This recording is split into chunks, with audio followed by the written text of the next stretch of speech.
بسم اللہ الرحمن الرحیم وَاعْلَمْ أَنَّ قَوْلَهُ زَوِّجْنِي لَيْسَ فِي الْحَقِيقَةِ إِيجَابًا بل ہوا توکیل۔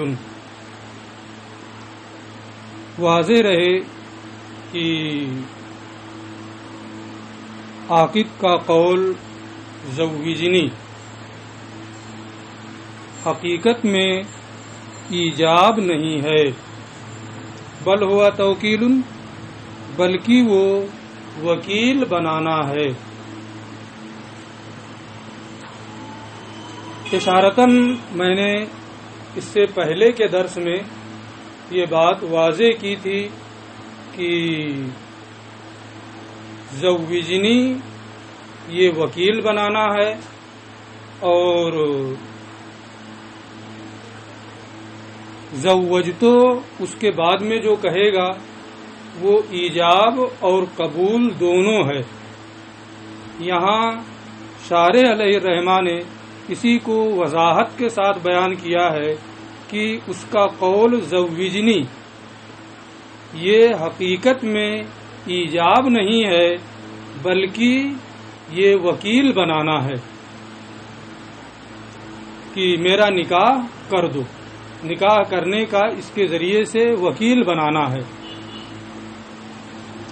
اپنی اس عبارت میں شارح علیہ الرحمہ نے اپنے موقف کی بھی وضاحت کر دی ہے اور ساتھ ہی ساتھ دوسروں کے موقف کی جانب اشارہ بھی کر دیا ہے۔ آپ غور کریں گے اس عبارت میں تو آپ کو یہ دونوں چیزیں سمجھ میں آ جائیں گی کہ شارح نے اس عبارت کے ذریعے سے اپنے موقف کی بھی وضاحت کی ہے اور ساتھ ہی ساتھ دوسرے لوگوں کا جو موقف ہے اس کی جانب بھی اشارہ کیا ہے۔ لیکن غور کرنے کے لیے کچھ استاذ کی رہنمائی بھی ضروری ہوتی ہے، اس لیے میں آپ کو بتا رہا ہوں کہ کس طرح آپ غور کریں تو آپ کو پتہ چلے گا کہ شارح نے اپنا موقف بھی بیان کیا ہے اور دوسروں کے اقوال کی جانب اشارہ کیا ہے، اور وہ یہ ہے کہ انہوں نے اپنی عبارت میں یہ کہا لیسا فی الحقیقت، کہ زوجنی حقیقت میں ایجاب نہیں بلکہ توکیل ہے۔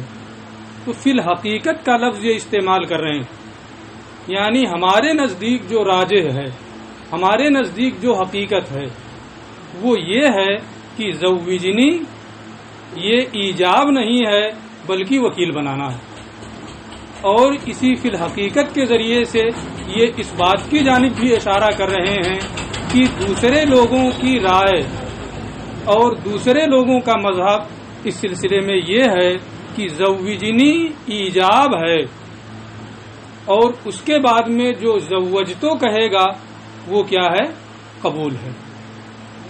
تو اس عبارت میں شارح علیہ الرحمہ نے اپنے موقف کی، اپنے نظریے کی وضاحت تو کی ہی ہے اور ساتھ ہی ساتھ دوسروں کے موقف اور ان کی رائے کی جانب انہوں نے اشارہ بھی کر دیا۔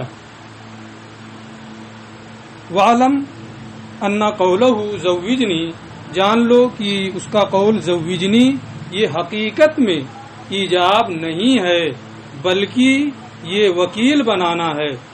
ثم قولہ زوجتو، پھر دوسرے کا زوجتو کہنا، ایجاب و قبول، یہ ایجاب اور قبول دونوں کے قائم مقام ہے۔ یہ ایجاب اور قبول دونوں کے قائم مقام ہے، یعنی ایجاب بھی ہو گیا اسی کے ذریعے سے اور اسی کے ذریعے سے قبول بھی ہو گیا۔ اب آپ یہاں سوچ سکتے ہیں کہ ایک ہی لفظ بول رہا ہے زوجتو، پہلے تو توکیل ہے، بعد میں ایک نے دوسرے نے یہ لفظ کہا زوجتو، اور وہی ایجاب بھی بن گیا اور وہی توکیل بھی بن گیا۔ ایسا کیسے ہو گیا کہ ایک ہی لفظ ایجاب بھی بن جائے اور وہی لفظ توکیل بھی بن جائے؟ ایسا کیسے ہوگا؟ اس کو یہ واضح کر رہے ہیں فَإِنَّ الْوَاحِدَ يَتَوَلَّى طَرْفَيِ النِّكَاحِ بخلاف البیع، کہ ایک ہی فرد باب نکاح میں نکاح کے دونوں طرفوں سے مراد ایجاب و قبول، باب نکاح میں ایک ہی شخص نکاح کے دونوں طرفوں یعنی ایجاب و قبول کا ولی ہو سکتا ہے۔ اب میں مثال کے ذریعے سے اس کو واضح کر دوں کہ ایک ہی شخص باب نکاح میں نکاح کے دونوں طرفوں ایجاب و قبول کا ولی کیسے ہو سکتا ہے۔ مثلا ایک شخص ہے، مان لو کہ عمار ہے یا نہال ہے یا یہ جو بھی ہو، عمار کو ایک لڑکی نے، ہندا نے وکیل بنایا کہ تم زید سے میرا نکاح کر دو۔ زید نے بھی عمار کو وکیل بنایا کہ تم ہندا سے میرا نکاح کر دو۔ دونوں نے ان کو وکیل بنا دیا۔ اب انہوں نے کیا کہا کہ میں نے ہندا کا زید سے نکاح کر دیا، یہی ایجاب بھی ہو گیا، یہی قبول بھی ہے نا، یہی ایجاب بھی ہو گیا، دونوں کی طرف سے وکالتن ہے نا، یہ ایجاب بھی ہو گیا اور قبول بھی ہو گیا۔ اس کی بہت ساری مثالیں فقہ میں آپ کو ملیں گی۔ مثلا ایک مثال اور ہم دے رہے ہیں کہ ایک نابالغہ کوئی شخص اس کا ولی ہے، یہ مسئلہ آپ قدوری میں بھی پڑھ چکے ہیں۔ ایک نابالغہ ہے، اس کا کوئی ولی ہے، وہ اس نابالغہ کا نکاح اپنے آپ سے کرنا چاہتا ہے، تو اب اپنی طرف سے اصالتاً اس نابالغہ کی طرف سے ولایتاً ہے نا، اگر وہ یہ کہے گا کہ میں نے اس سے اپنا نکاح کر لیا تو یہی ایجاب ہے اور یہی قبول ہے اس کرنے والے کی طرف سے، ولی کی طرف سے اصالتاً اور اس نابالغہ کی طرف سے ولایتاً۔ اور بھی اس کی مثالیں ہیں، لیکن اگر ہم مثال دینے پہ آئیں گے، اب آپ لوگ بیٹھے ہوئے ہیں تو بات بڑی لمبی ہو جائے گی ہے نا، اس لیے میں انہی دو مثالوں پر اکتفا کر رہا ہوں۔ آپ اس سے سمجھ گئے ہوں گے کہ ایک ہی شخص باب نکاح میں عقد نکاح کے دونوں طرفوں ایجاب و قبول کا ولی ہو سکتا ہے، بخلاف البیع، برخلاف بیع کے، کہ عقد بیع میں ایک ہی شخص، اب بیع میں بھی کیا ہوتا ہے، ایک جانب سے ایجاب دوسری جانب سے قبول، لیکن عقد بیع میں ایک ہی شخص عقد بیع کے دونوں طرفوں یعنی ایجاب و قبول کا ولی نہیں ہو سکتا۔ نکاح میں تو ہو سکتا ہے، لیکن عقد بیع میں ایک ہی شخص بیع کے دونوں طرفوں ایجاب و قبول کا ولی نہیں ہو سکتا۔ مثلا فإنه إذا قال بعنی هذا الشيء، مثلا خریدنے والے نے، مشتری نے یہ کہا کہ یہ چیز مجھ سے بیچ دو، جیسے وہاں کیا کہا تھا، زوجنی نفسک ہے نا، تو وہ کیا ہے، توکیل ہے، اس کے جواب میں کہا زوج تو وہ کیا ہے، ایجاب اور قبول دونوں ہے۔ ایسے بیع میں اگر کسی نے یہ کہا بعنی ھذا الشیء، تو اس چیز کو، اس کتاب کو، اس موبائل کو میرے ہاتھ سے، مجھ سے بیچ دو، تو اب اگر عقد نکاح والے پر آپ منطبق کریں گے تو کیا ہوگا کہ یہ کیا ہے، توکیل ہے نا۔ اور جب بائع نے یہ کہا بیع تو میں نے بیچ دیا، تو اگر اس کو بھی نکاح والے پر لے جائیں گے، منطبق کریں گے، تو کیا ہوگا کہ یہ بیع تو کیا ہو گیا، ایجاب بھی ہے اور قبول بھی ہے، اگر اس پر منطبق کریں گے تو ہے نا۔ فإنه إذا قال، کیونکہ جب مشتری نے کہا کہ اس چیز کو مجھ سے بیچ دو، فقال، پھر بائع نے اس کے جواب میں بیع تو کہا کہ میں نے بیچ دیا، اتنے ہی سے زوجنی اور زوجتوں میں نکاح ہو جاتا، لیکن بیع میں لا ينعقد البیع، اتنے سے ابھی بیع منعقد نہیں ہوئی، بیع تو کہنے سے بائع کے ابھی بیع منعقد نہیں ہوئی الا ان یقول الآخر اشتریت، مگر یہ کہ وہ مشتری پھر کہے اشتریت، میں نے خریدا. تو جب تک وہ یہ نہیں کہے گا کہ اشتریتو، اس کے بعد میں اس کے بیتو کہنے کے بعد جب تک مشتری اشتریتو نہیں کہے گا اس وقت تک بے نہیں ہوگی. یعنی عقد بے میں بے کے دونوں طرفوں ایجاب و قبول کا ایک ہی شخص ولی نہیں ہو سکتا. اسی لیے بعد میں اس کو اشتریتو کہنے کی ضرورت پڑ رہی ہے. وہاں اس نے زوجتو کہا تو بعد میں اس کو قبلتو کہنے کی ضرورت نہیں ہے، ہو گیا.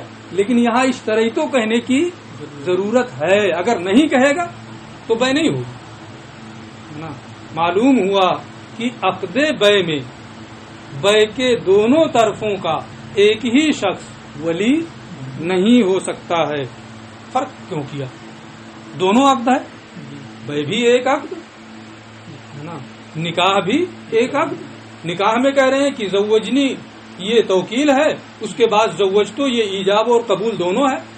بے میں آپ کہہ رہے ہیں کہ بینی حاضر شیا، اگر کسی نے کہا اس کے جواب میں بیتو کہا گیا تو بیتو یہ صرف ایجاب ہے. اور پھر اس کے بعد میں جب تک مشتری اشتریتو نہیں کہے گا بے تام نہیں ہوگی. دونوں عقدوں میں آپ فرق کیوں کر رہے ہیں؟ عقد بے اور عقد نکاح میں آپ یہ فرق کیوں کر رہے ہیں؟ اس کا جواب آگے انہوں نے دیا ہے.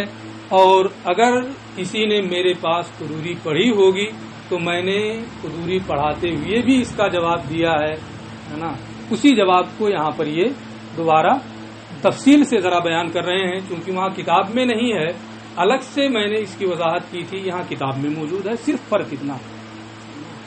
کیا جواب دے رہے ہیں؟ فَإِنَّ الْوَاحِدَ لَا يَتَوَلَّى طَرْفَيِ الْبَيْعِ، کیونکہ ایک ہی شخص نا بے کے دونوں طرفوں کا ولی نہیں ہو سکتا. تو جب تک اشتریتو نہیں کہے گا بے منعقد نہیں ہوگی. وَذَلِكَ، اور اس فرق کی وجہ عقد بے اور عقد نکاح میں یہ فرق کیوں ہے؟ لِأَنَّ حقوق العقد ترجع إلى العاقد فی باب البیع. یہ فرق جو کیا گیا عقد بے اور عقد نکاح میں، اس کی وجہ یہ ہے کہ باب بے میں عقد کے جملہ حقوق، عقد کے، میں حقوق کی ابھی وضاحت کروں گا، عقد کے جملہ حقوق کس کی طرف پلٹتے ہیں؟ عاقد کی طرف پلٹتے ہیں. مثلا میں نے عمار کو، نہال کو، ان کو وکیل بنا دیا کہ میرے لیے شرح وقایا خرید لو. یہ مجلس برکات میں گئے، انہوں نے شرح وقایا خرید لی. وکیل کس نے بنایا تھا؟ میں نے. خریدا کس نے؟ میرے موکل نے، ہے نا. اب مجلس برکات والے کیا مجھ سے پیسہ مانگیں گے؟ اگر کتاب میں کچھ کمی ہوئی تو میں اسے واپس کروں گا. مدعی میں ہوں گا، مدعا علیہ میں ہوں گا؟ نہیں، نہ میں مدعی ہوں گا جو میں موکل ہوں، ہے نا، اور یہ میرے وکیل ہیں سامنے والا. تو سارے حقوق کس سے متعلق ہوں گے؟ وکیل سے. موکل جس نے وکیل بنایا ہے، جیسے میں نے، حقوق مجھ سے نہیں متعلق ہوں گے. مجھ سے سمن کا مطالبہ نہیں کیا جائے گا. میں کتاب پر قبضہ نہیں کروں گا، یہ لا کر کے مجھے دیں گے، ہے نا. میں مدعی نہیں ہوں گا بلکہ یہ مدعی ہوں گے. اب اگر تو اس سے یہ ہوا کہ عقد بے میں بے کے جملہ حقوق موکل سے نہیں بلکہ وکیل، عاقد سے متعلق ہوتے ہیں. وہی سمن دے گا، وہی حقوق سے مراد سمن دے گا، وہی اگر خریدا ہے. اگر بیچا ہے تو وہی مبی لے گا، مبی پر قبضہ لے گا. تو باب عقد میں عقد کے جملہ حقوق عاقد کی طرف پلٹتے ہیں. اب اگر باب بے میں ایک ہی شخص کو بے کے دونوں طرفوں ایجاب اور قبول کا ولی مان لیا جائے کہ وہی ایجاب کرنے والا ہے اور وہی قبول کرنے والا ہے، تو دو متضاد چیزیں اس کے ذمے میں آ جائیں گی، کیونکہ حقوق اسی سے متعلق ہیں. وہی ایجاب کرنے والا ہے اور وہی قبول کرنے والا ہے ایک ہی فرد ہے نا، تو اب کیا ہوگا کہ وہی خود ہی مدعی بھی ہو اور خود ہی مدعا علیہ بھی ہو، خود ہی مطالبہ بھی کرے اور خود ہی مطالبہ پورا بھی کرے، خود ہی مخاصم بھی ہو خود ہی مخاصم بھی ہو، تو دو متضاد ذمہ داریوں کو ادا کرنے والا وہ ہو جائے گا۔ حالانکہ یہ عقل کے خلاف ہے کہ ایک ہی آدمی مدعی بھی ہو اور مدعا علیہ بھی ہو، ایک ہی آدمی مخاصم بھی ہو مخاصم بھی ہو، ایک ہی آدمی مطالب بھی ہو اور مطالب بھی ہو، یہ عقل کے خلاف۔ اسی وجہ سے چونکہ باب عقد میں عقد کے جملہ حقوق عاقد اور وکیل کی طرف پلٹتے ہیں، اس میں عقد بیع کے دونوں طرفوں ایجاب و قبول کا ایک ہی شخص کو والی بنانا صحیح نہیں ہے، نہیں ہو سکتا۔ واما فی النکاح، لیکن نکاح میں تو بیع کے بارے میں سمجھ گیا ہے نا، واما فی النکاح، لیکن نکاح فحقوقہ ترجع الی الزوج والزوجۃ لا الی العاقد، بہت مشہور چیز ہے، آپ سب دیکھتے اور سمجھتے ہیں، بس تھوڑا سا غور کرنے کی ضرورت ہے۔ باب نکاح میں نکاح کے تمام حقوق بیوی زوجہ اور شوہر کی طرف پلٹتے ہیں۔ میں نے ان کو وکیل بنا دیا کہ تم ہندا سے میرا نکاح کر دو، انہوں نے ہندا سے میرا نکاح کر دیا، تو کیا بیوی یہ لے لیں گے؟ وہاں کیا تھا؟ مبی یہ لیں گے، یہاں بھی کیا یہ ہوگا کہ بیوی یہ لے لیں گے؟ کیا مہر کا مطالبہ ان سے ہوگا؟ کیا سکنا کا مطالبہ ان سے ہوگا؟ کیا بیوی کو یہ بلائیں گے؟ نہیں۔ تو کیا پتا چلا کہ عاقد جو ہے، وکیل جو ہے نا، باب نکاح میں حقوق اس سے متعلق نہیں ہوتے، بلکہ جو وکیل بنانے والا ہے جیسے میں، حقوق مجھ سے متعلق ہوں گے، میں مہر دوں گا، میں عورت کو طلب کروں گا، مجھ سے سکنا کا مطالبہ ہوگا۔ تو باب نکاح میں نکاح کے تمام حقوق زوج اور زوجہ کی طرف پلٹتے ہیں، لا الی العاقد، عاقد کی طرف نہیں پلٹتے۔ جب عاقد کی طرف نہیں پلٹتے ہیں تو اب وہ دو متضاد ذمہ داریوں کو ادا کرنے والا نہیں ہوگا، جیسے باب بیع میں دو متضاد ذمہ داریوں کو ادا کرنے والا ہو رہا تھا۔ اسی وجہ سے نکاح میں ایک ہی شخص نکاح کے دونوں طرفوں ایجاب اور قبول کا ولی ہو سکتا ہے۔ فرق سمجھ میں آ گیا نا؟ اگر کوئی دقت ہو تو بتانا۔ فإن العاقد إن كان غیرہما، کیونکہ باب نکاح میں عقد کرنے والا اگر میاں بیوی کے علاوہ ہے،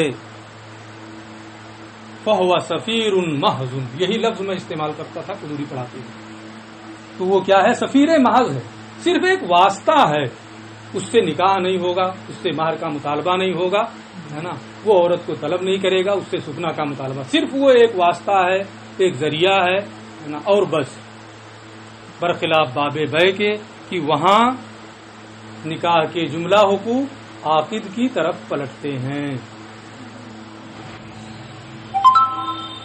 وقولهما داد و پذیرفت بلا میم بعد دادی و پذیرفتی، اور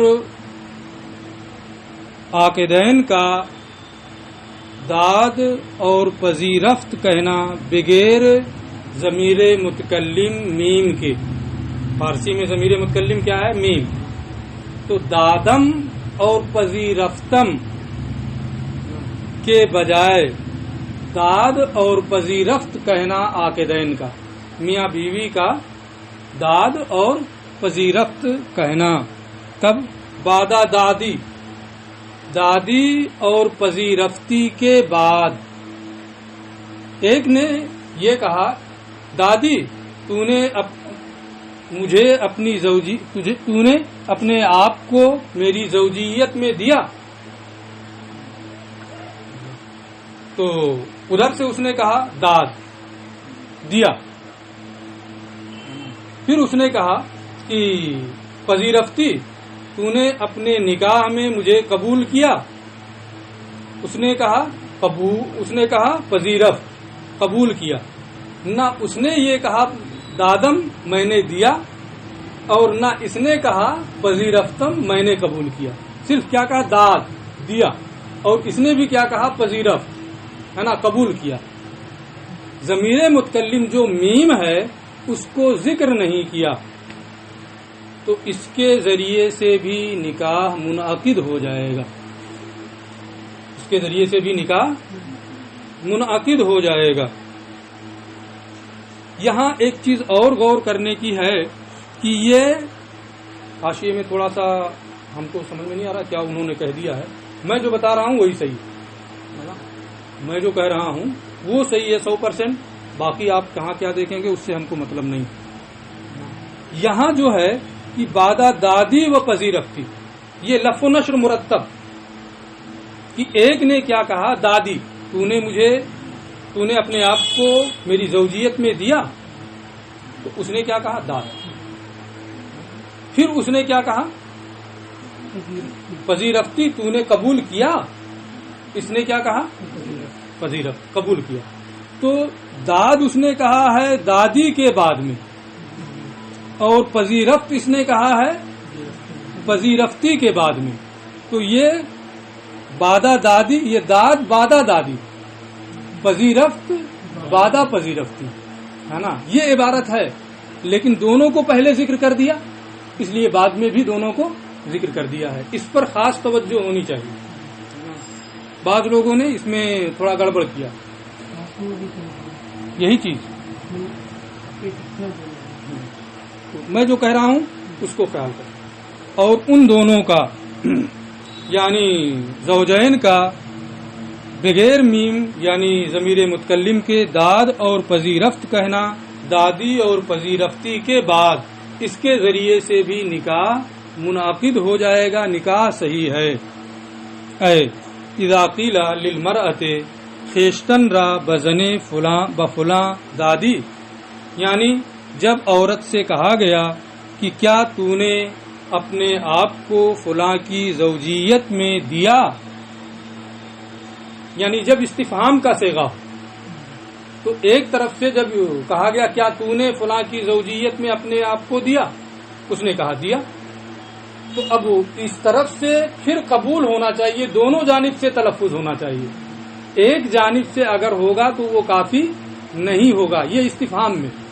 ہاں اگر استفہام نہیں ہے، انشاء کا صیغہ ہے، تو ایک جانب سے ہو گیا کہ کیا تو اپنے آپ کو میرے نکاح میں دے، امر کا صیغہ ہو گیا، اس نے کہا دیا، تو اسی کے ذریعے سے نکاح ہو جائے گا، اسے قبول کرنے کی ضرورت نہیں ہوگی۔ لیکن جب استفہام کا صیغہ ہوگا کہ کیا تو نے اپنے آپ کو میرے نکاح میں دیا، اس نے کہا دیا، تو اب پھر ضروری ہوگا کہ یہ اسے قبول کرے، اگر قبول نہیں کرے گا، دونوں جانب سے تلفظ نہیں ہوگا، تو وہ نکاح منعقد نہیں ہوگا۔ اس میں دونوں کا احتمال ہے، استفہام کا بھی احتمال ہے اور اس میں انشاء کا بھی احتمال ہے۔ یہ انشاء کے معنی کا اعتبار کرتے ہوئے بحث کر رہے ہیں کہ اگر یہ استفہام کے معنی کا اعتبار کرتے ہوئے بحث کر رہے ہیں کہ اگر اس نے یہ کہا کہ کیا تو نے اپنے آپ کو فلاں کی نکاح میں فلاں کی زوجیت میں دیا، فقالت، تو اس نے کہا داد، ثم قیل للآخر، پھر دوسرے سے کہا گیا پذیرفتی، تو نے فلاں کو اپنی زوجیت میں قبول کیا، یہاں بھی استفہام ہے، فقال پذیرفت، تو اس نے کہا پذیرفت قبول کیا۔ تو چونکہ استفہام کے معنی کو لے کر کے یہ بحث کر رہے ہیں، اس لیے دونوں جانب سے داد اور پذیرفت کی ضرورت پڑ رہی ہے، ورنہ اگر اس کو انشاء کے معنی میں لیا جائے، امر کے معنی میں لیا جائے نا، تو ایک ہی جانب سے داد کہنے سے یہ نکاح منعقد ہو جاتا۔ فقال پذیرفت، تو اس نے کہا پذیرفت، بحذف المیم، دونوں جانب ضمیر متکلم میم کے حذف کے ساتھ یصح النکاح، تو یہ نکاح صحیح ہے۔ حذف میم، حذف ضمیر متکلم کے ساتھ نکاح کیوں صحیح ہے؟ بے بھی صحیح ہو جاتی ہے، دونوں عقود صحیح ہو جاتے ہیں۔ کیوں صحیح ہے ضمیر متکلم میم کے حذف کے ساتھ عقد نکاح بھی اور عقد بے بھی؟ اس کی وجہ یہ ہے کہ نکاح کے بارے میں جب بات چیت ہو رہی ہے اور وہاں وہ کہہ رہا ہے کہ دیا، قبول کیا، تو اس کو ضمیر متکلم ہی کے معنی میں لیا جائے گا کہ میں نے دیا اور میں نے قبول کیا. کبیع و شرائن، جیسے بیع و شرا صحیح ہوتے ہیں. اے اذا قیل للبائع، یعنی جب بائع سے کہا گیا فروختی، کیا تو نے بیچا؟ فقال، اور اس نے کہا فروخت، بیچ دیا. ثم قیل للمشتری، پھر خریدار سے کہا گیا خریدی، کیا تو نے خریدا؟ فقال، اور اس نے کہا خرید لیا. دونوں جگہ میم ضمیر متکلم کے حذف کے ساتھ. یہ صحیح ہے، تو یہ بیع صحیح ہے. یعنی یہاں عقد بیع اور عقد نکاح میں کوئی فرق نہیں ہے، دونوں میں ضمیر متکلم میم کے حذف کے ساتھ اگر بات ہو رہی ہے تو چونکہ بات چیت عقد نکاح یا بات چیت عقد بیع ہی کی ہو رہی ہے، اس لیے اس کو ضمیر متکلم ہی پر محمول کیا جائے گا اور نکاح صحیح ہوگا. لا بقولہما عند الشہود ما زن و شویم، اس کے ذریعے سے تو نکاح ہو گیا، اور ان دونوں یعنی عاقدین کے گواہوں کے سامنے یہ کہنے سے کہ ہم میاں بیوی ہیں، لا بقولہما یعنی ان دونوں کے کہنے سے کہ ہم میاں بیوی ہیں گواہوں کے سامنے نکاح منعقد نہیں ہوگا، نکاح صحیح نہیں ہوگا. یعنی گواہوں کے سامنے وہ دونوں اقرار کر رہے ہیں کہ ہم دونوں میاں بیوی ہیں، ہم دونوں میاں بیوی ہیں، تو کیا یہ اقرار نکاح ہے یا نکاح نہیں ہے؟ اس سلسلے میں تقریباً تمام متون متفق ہیں کہ یہ نکاح نہیں ہوگا. بعض لوگوں کا اختلاف ہے، لیکن تقریباً تمام متون متفق ہیں کہ اس کے ذریعے سے اگر اقرار کیا مازن و شوین گواہوں کے سامنے کہ ہم میاں بیوی ہیں، تو اس کے ذریعے سے نکاح صحیح نہیں ہوگا، نکاح منعقد نہیں ہوگا. اس سلسلے میں اعلیٰ حضرت امام احمد رضا قدس سرہ کا ایک مبسوط رسالہ اباب الانوار ان لا نکاح بمجرد الاقرار، آپ نے ایک مستقل رسالہ تحریر کیا ہے اباب الانوار ان لا نکاح بمجرد الاقرار، اور یہ رسالہ فتاوی رضویہ جلد پنجم میں شامل ہے. اس میں پوری تحقیق اعلی حضرت رحمت اللہ تعالی علیہ نے کر دی ہے کہ اقرار نکاح سے نکاح منعقد ہوگا یا نکاح منعقد نہیں ہوگا. بہت ساری کتابوں کا حوالہ بھی دیا ہے، میں نے اس کا ایک خلاصہ بھی تیار کر لیا ہے ایک صفحے میں، اس خلاصے کا بھی خلاصہ 4 سطر میں لکھ دیا ہے. اگر کبھی ضرورت پڑے گی تو آپ لوگوں کو ہم وہ چیز دے سکتے ہیں. اس کا حاصل یہ ہے جو اعلی حضرت نے لکھا ہے، بات آ گئی ہے تو اس کو بھی ہم بتا دیں. اس کا حاصل یہ ہے کہ اگر وہ اقرار نکاح گواہوں کے سامنے، وہ اقرار نکاح گواہوں کے سامنے انشاء کے معنی کا احتمال رکھتا ہے، 2 صورتیں، یا تو اس کے اندر انشاء نکاح کے معنی کا احتمال ہوگا یا اس کے اندر انشاء نکاح کے معنی کا احتمال نہیں ہوگا. انشاء نکاح کے معنی کا احتمال ہو، اس کی مثال یہ ہے کہ گواہوں کے سامنے ایک نے یہ کہا کہ یہ میری زوجہ، اور اس عورت نے کہا کہ یہ میرا شوہر، تو یہاں انشاء نکاح کا بھی احتمال ہے اور اقرار نکاح کا بھی احتمال ہے. اس لفظ کے ذریعے سے اگر گواہوں کے سامنے ان لوگوں نے اپنا معاملہ کیا اور انشاء نکاح مراد لیا، اقرار نکاح مراد نہیں لیا، احتمال دونوں کا ہے، اقرار نکاح کا بھی احتمال ہے اور انشاء نکاح اس کا بھی احتمال ہے. تو اگر اس کے ذریعے سے ان لوگوں نے اقرار نکاح کا نہیں بلکہ انشاء نکاح کا ارادہ کیا اور ساتھ ہی ساتھ گواہوں کو بھی یہ معلوم ہو کہ یہ نکاح ہو رہا ہے، اقرار نہیں ہو رہا، گواہوں کو بھی یہ معلوم ہو کہ یہ نکاح ہو رہا ہے، محض اقرار نہیں ہے. اب گواہوں کو خواہ اس طور پر معلوم ہو کہ پہلے ان لوگوں نے ان کو بتا دیا ہے کہ تم لوگ اس کے ذریعے سے یہی سمجھنا کہ نکاح ہو رہا ہے، یا دوسرے قرائن پائے جا رہے ہیں جن قرائن کی بنیاد پر ان کو، جیسے مہر وغیرہ کا ذکر ہے، ان قرائن کی بنیاد پر ان کو یہ علم ہو جا رہا ہے کہ یہ عقد نکاح ہو رہا ہے۔ تو اگر اس لفظ کے اندر اقرار اور انشاء دونوں کا احتمال ہے اور وہ انشاء نکاح کا ارادہ کریں اور گواہ بھی یہ سمجھیں کہ یہ نکاح ہو رہا ہے تو نکاح۔